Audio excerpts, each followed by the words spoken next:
فاتحة. أعوذ بالله من الشيطان الرجيم. بسم الله الرحمن الرحيم. الحمد لله رب العالمين الرحمن الرحيم مالك يوم الدين. إياك نعبد وإياك نستعين. اهدنا الصراط المستقيم صراط الذين أنعمت عليهم غير المغضوب عليهم ولا الضالين. آمين.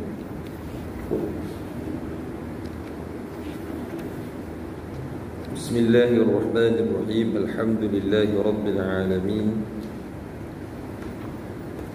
وبه نستعين على أمور الدنيا والدين، والصلاة والسلام على سيد المرسلين وعلى آله وصحبه أجمعين. رب اشرح لي صدري ويسر لي أمري واحلل عقدة من لساني يفقه قولي. أما بعد. Yang dimuliakan Al-Fadilatul Imam, khususnya tuan-tuan, puan-puan, muslimin, muslimat yang dirahmati Allah sekalian, mudah-mudahan kita semua berada sentiasa dalam rahmat Allah Subhanahu wa taala. Dan mudah-mudahan Allah Taala mengampunkan segala dosa-dosa kita. Mudah-mudahan Allah Taala menambahkan ilmu pengetahuan kepada kita dan kita dapat mengamalkannya, seterusnya membentuk keimanan dan ketakwaan di dalam diri kita. Mudah-mudahan amin ya rabbal alamin. Tuan-tuan yang dirahmati Allah sekalian, kita sambung lagi insya-Allah 40 hadis peristiwa akhir zaman. Hadis yang ke-32. Betul ya? Alhamdulillah. Kita sambung insya-Allah. Mudah-mudahan Allah Ta'ala berikan kesihatan yang berpanjangan kepada Al-Fadil, Tuan Guru kita Syekh Ahmad Fahmi Zamzam Al-Banjari Al-Nadawi Al-Maliki, Hafizahullah Ta'ala. Beliau sekarang ni beransur pulih, itu sakit, masuk hospital dekat Indonesia, kat Banjar, Masin. Kemudian balik main Malaysia, habis kuarantin. Kemudian lagi tengah dalam nak pulihkan baliklah kesihatan beliau, nak berjalan dan sebagainya. Katanya berjalan setiap hari 400 meter kot. Habis kurang macam tu lah, untuk pergi kuat balik otot-otot kaki. Dah duduk rehat lama kan, jadi tak guna ataupun jarang nak bergerak. Jadi nak kena bergerak balik. Pergi keluar tadi, jumpa ada orang ikut senar tu, dia kata baru ni saya pergi jumpa, pergi bagi minyak angin pula untuk mengurut kan. Yalah, kadang-kadang duduk atas katil lama, kita pun sama kan, tak berjalan keras jadi orat ataupun ni kaki apa semua nak kena pelembut balik, kena terapi, fisioterapi balik. Semalam saya sekali lah ada majlis bersama beliau di perkarangan rumah Syekh Ahmad Fahmi Zamzam. Alhamdulillah, orang suruh pulih lah, boleh cakap dah sikit-sikit, mula dah kuliah sikit-sikit.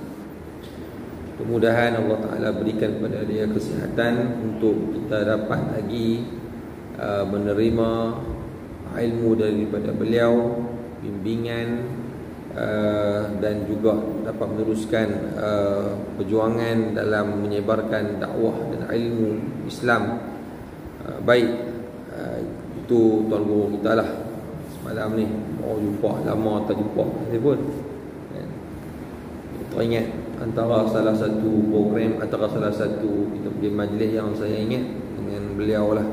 Ada lagi teringat 2-3, ada satu kitab lagi nak ingat nak pergi habis juga kalau kata disambung. Mudah-mudahan. Baik tuan-tuan, terus kita hadis yang ke-32. Ulama tidak dipedulikan. Ulama tidak dipedulikan. Dia buat sekupang dua ya, buat tak peti ya. Baik, kita baca. Bismillahirrahmanirrahim. An Sahl bin Sa'd, dia kalau nak sambung letih, As-Sa'idi radhiyallahu anhu, anna Rasulullah sallallahu alaihi wasallam qala la yudrikni zamanun aw la tudriku zamanan la yuttaba'u fihi al-alim wa la yustahya min al-halim qulubuhum qulubul a'ajim wa alsinatuhum alsinatul arab. Macam salah sikit. Alsinatu sini salah. Ada salah tak? Hak lama betul. Alsinah.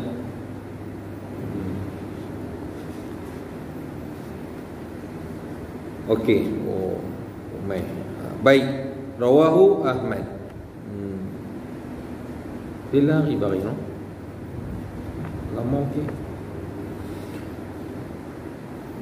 Artinya daripada Sahal bin Sa'ad As-Sa'idi radhiyallahu anhu bahwasanya Rasulullah sallallahu alaihi wasallam bersabda, ya Allah,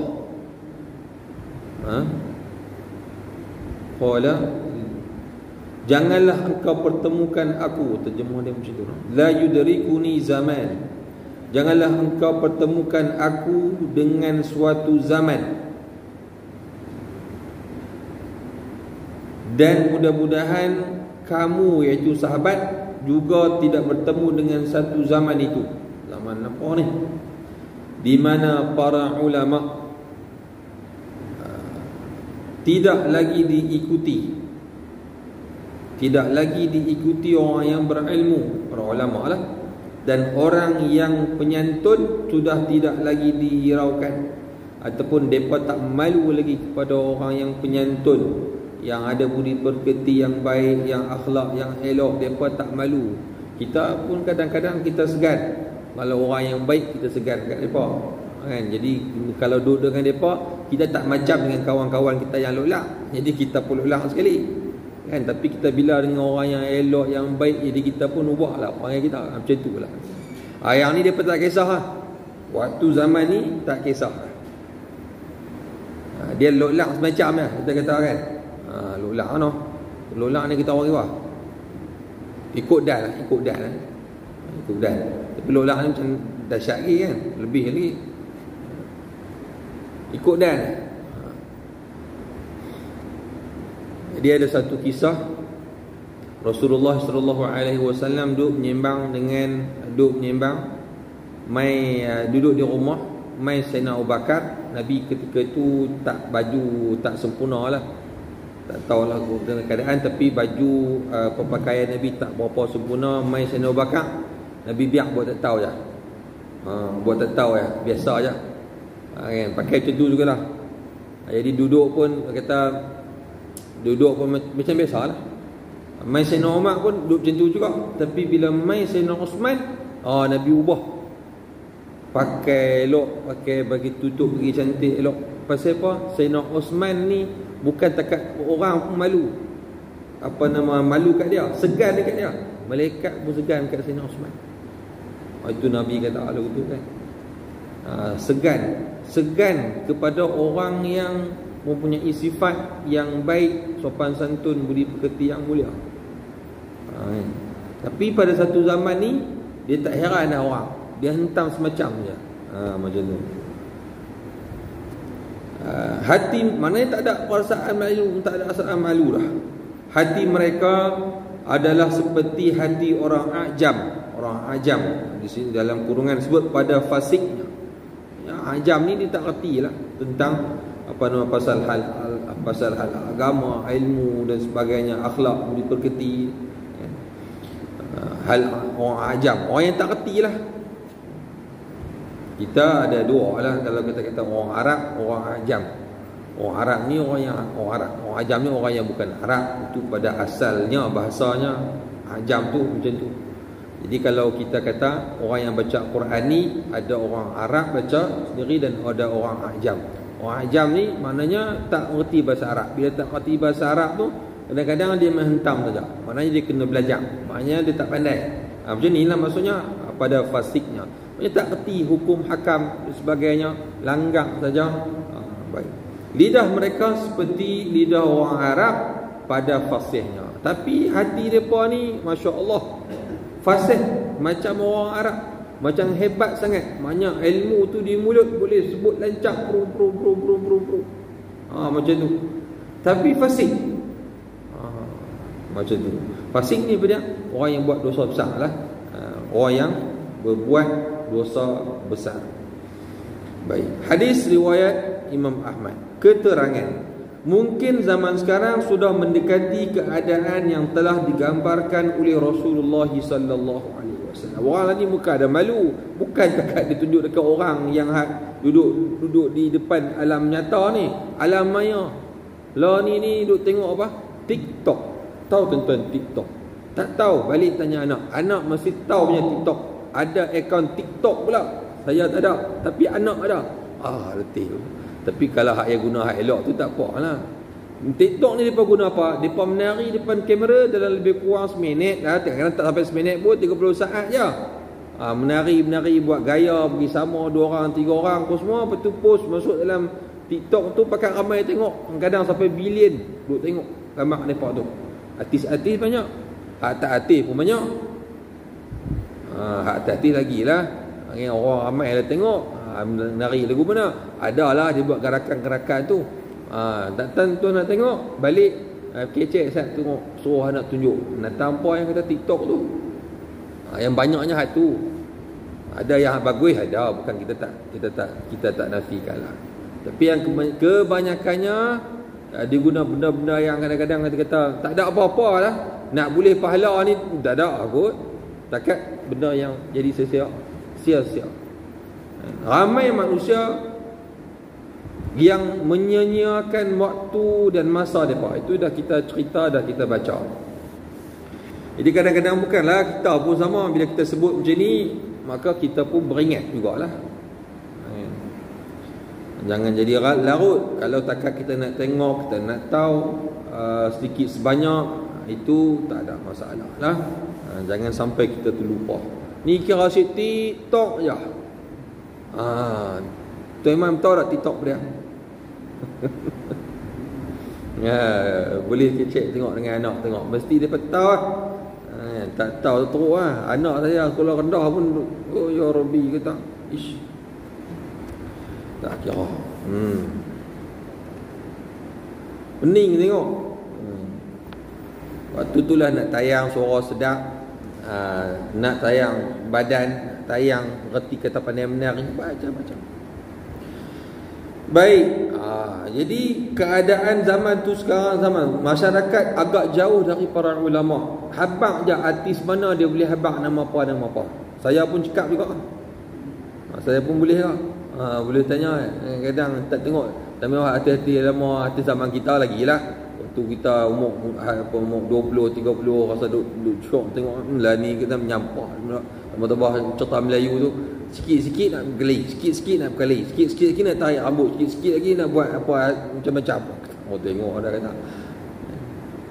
Geram buka TV tu tengok drama, susuk tengok. Kita ni nak seronok, nak relax, bagi kita stres, tutup TV. Lagu ni kadang tengok anak-anak tengok ada tengok apa tutup kata, meluat tengok. Cerita yang tak kita kata tak membina minda. Cerita yang tak menyebabkan kita maju ke depan. Cerita yang menyebabkan kita ni mundur ke belakang lagi pula. Jadi masyarakat kita jadi macam tu. Kadang hak buat filem pun bukan ngaji tara mana pun. Minta maaf cakap hak ngaji hak yang sungguh ada, yang tapi tak banyak. Kita hak itulah yang anak-anak kita tengok, kita pun kadang-kadang tengok. Itulah dia jadi pendidikan kepada kita hari ini.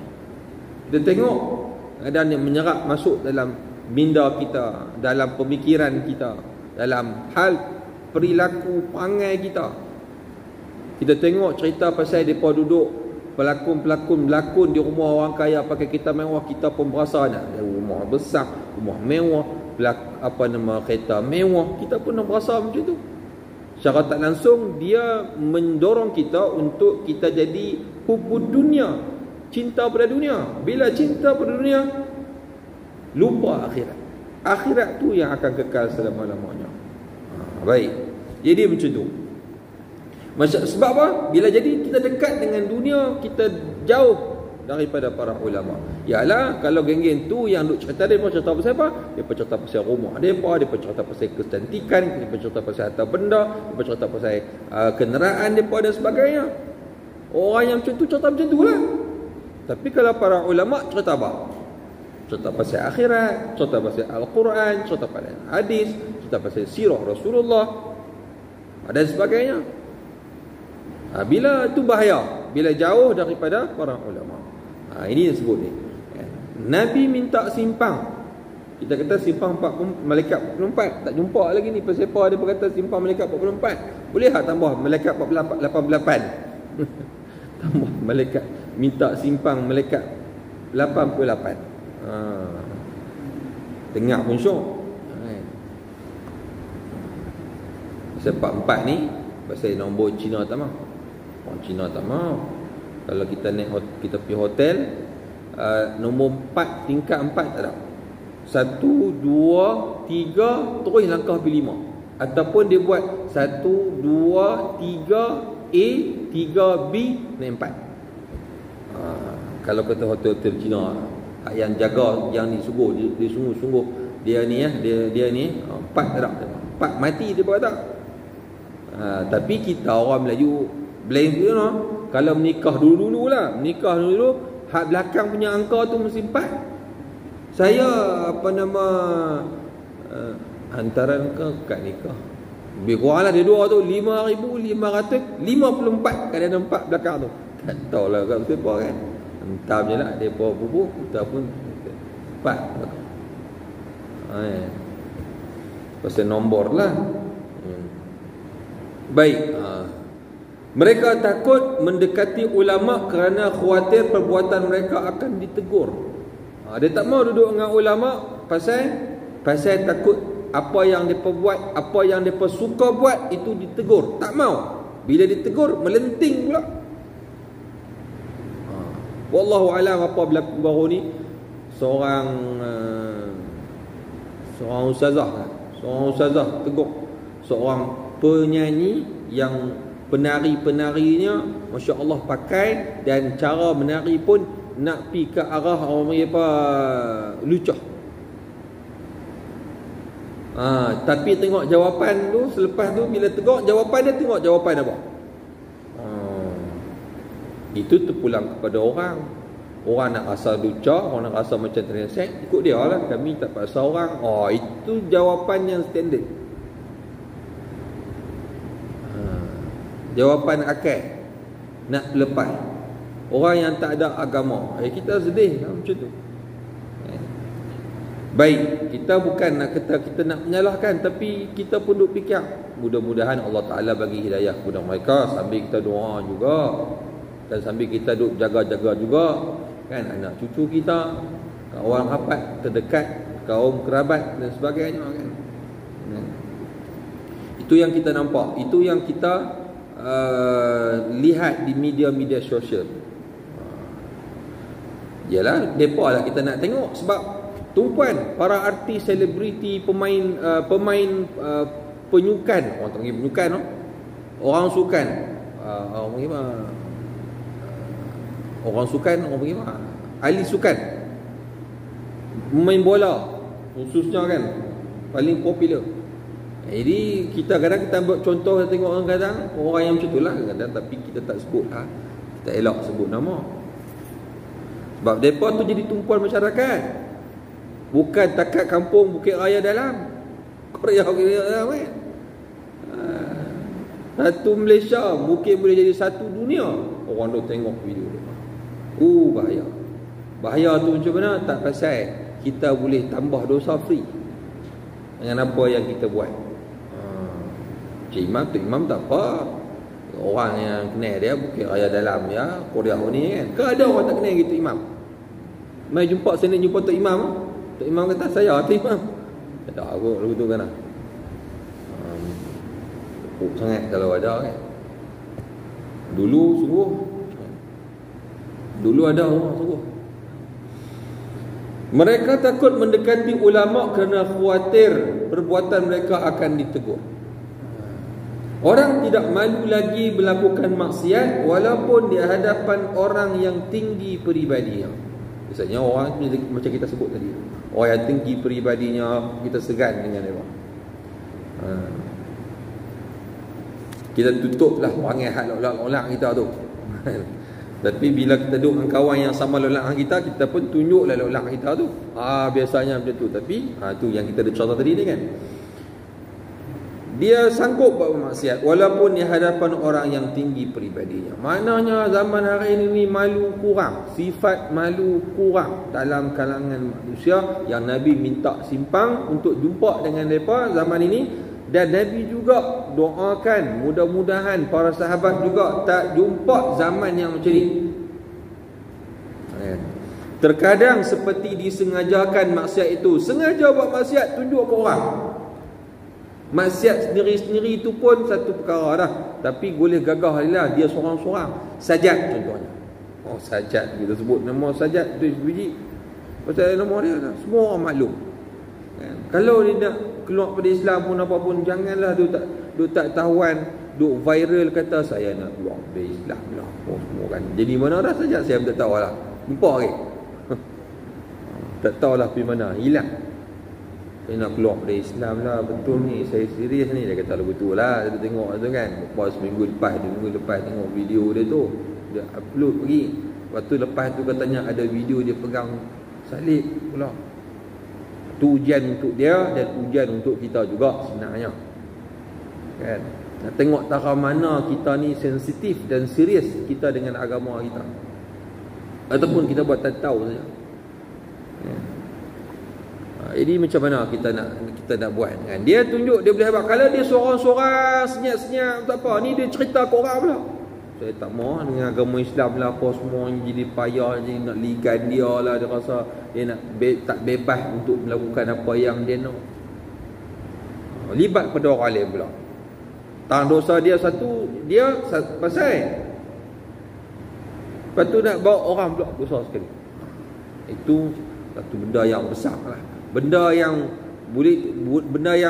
besar ni jadi besar lagi, berganda-ganda. Itu yang kita nak kena bendung, yang kita nak kena jaga. Ya, kita penting untuk kita nasihat dia, tegur dia dan sebagainya, tapi kita juga kena melakukan tindakan undang-undang. Itu daripada sudut syariahnya, supaya perkara yang macam ni tidak lagi berleluasa. Ada lagi pula lepas ni macam tu juga berlaku kalau kita duduk biar. Itu tanggungjawab kita. Tak payah kita nak tuding cari kawan ni. Kita sendiri apa yang kita buat. Baik.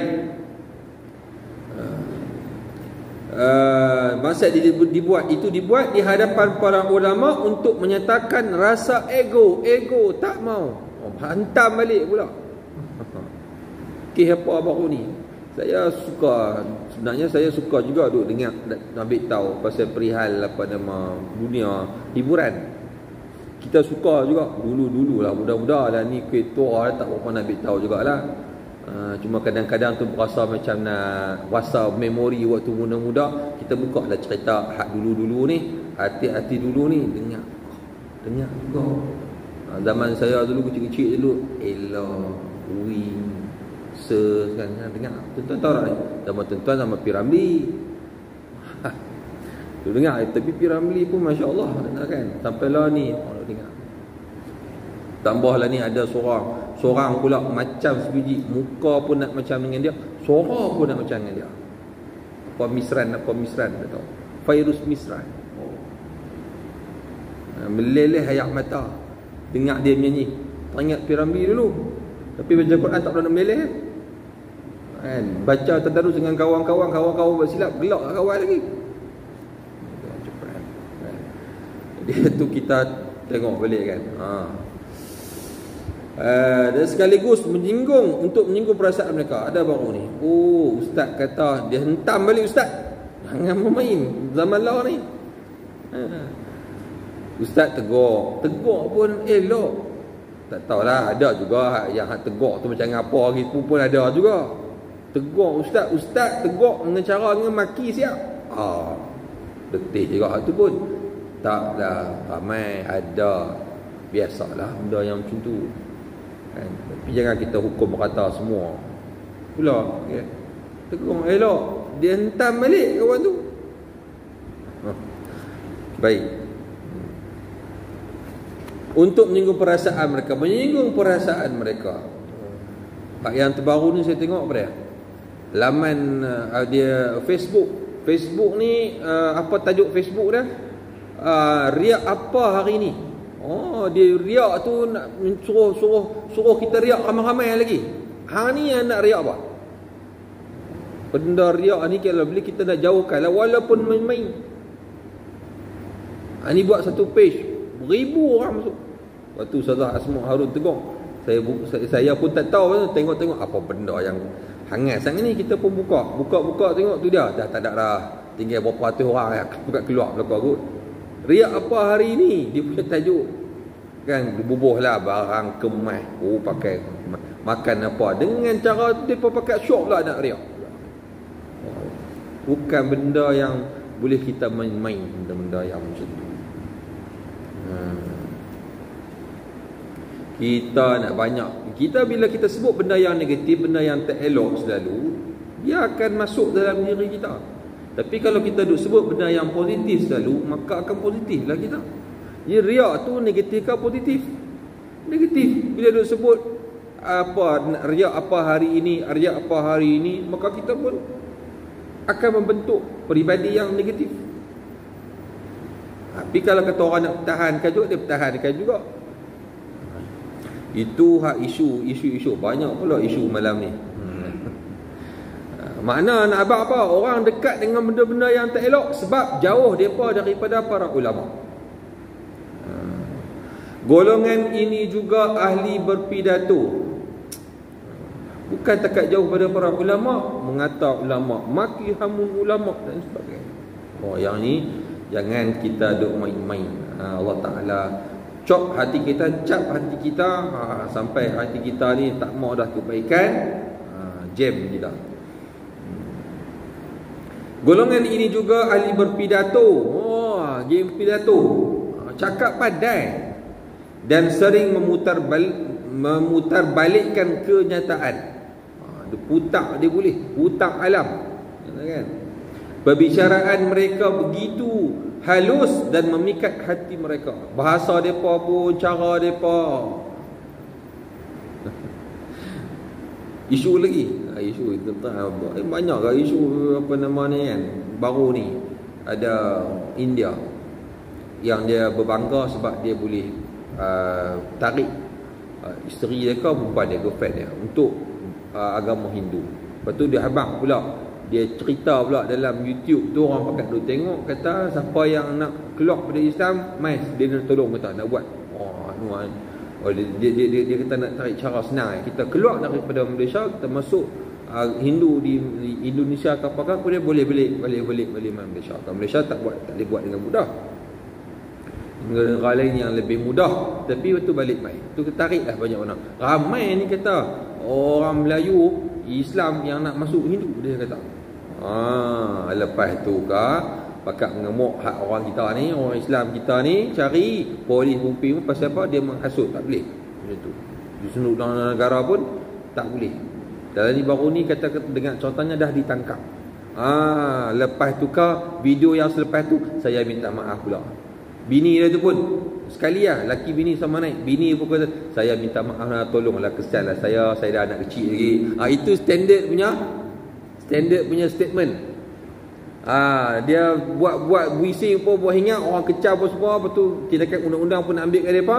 Barulah kata kesianlah saya ni, buat kos day kan, buat tayak kos sikit. Ni ada anak kecil, lah anak-anak dia duduk ni. Hak masa duduk hina, duduk maki orang pun, dia tak ada pun anak-anak. Dengan penuh kebanggaan, penuh dengan keegoan, keangkuhan. Kita dengar pun sikit hati. Bila dah takut, orang pakat nak tuju mereka, Umar anak tak anak dia riba dah, kesian saya apa semua. Jadi saya baca komen tu, itu standard lah kata. Nak minta kesian ke orang, semua lagu ni kata. Wallahu a'lam bissawab. Itu hari ni pasal kita jauh daripada para ulama. Pembicaraan mereka begitu, kita tengok dalam TV pun berapa kali para ustaz, para ulama keluar daripada orang yang bukan ulama, bukan dekat ulama, tak ada ilmu langsung pun tentang agama. Bahkan dia buat sesuatu yang menyalahi agama yang kita nampak sah-sah dalam TV, lakonan dan sebagainya. Perbicaraan mereka begitu halus dan memikat hati orang lain, padahal hati mereka adalah hati harimau. Dia sebut hati harimau. Hati dia peliak sebenarnya. Cakap hebat, cakap menyebabkan kita, semua orang pakat tertarik dengan apa yang dia cakap tu, dengan bahasanya, kelembutannya, cara dia, kita tertarik. Tetapi sebenarnya yang betul-betul dalam tu hati rimau. Kira tunggu masa aku terekam ni. Jadi mangsa aku. Macam tu. Dia ambil peluang. Okay. Yang siap untuk menerkam dan memangsa musuhnya. Ini berlaku di akhir zaman. Ulama tidak pedulikan. Bukan masalah satu, bukan. Kita tengok ulama tidak dipedulikan. Yang bahayanya ialah kesan daripada ulama tidak dipedulikan, maka akan rosak masyarakat, akan rosak manusia seluruh. Itu kesannya. Masyarakat akan jauh daripada agama. Bila jauh daripada agama, tidak ingat Allah Ta'ala. Bila tak ingat Allah Ta'ala, akhirat pun dia tak ingat. Dan tunggu masa akan kebinasaan kepada diri mereka. Baik, selesai.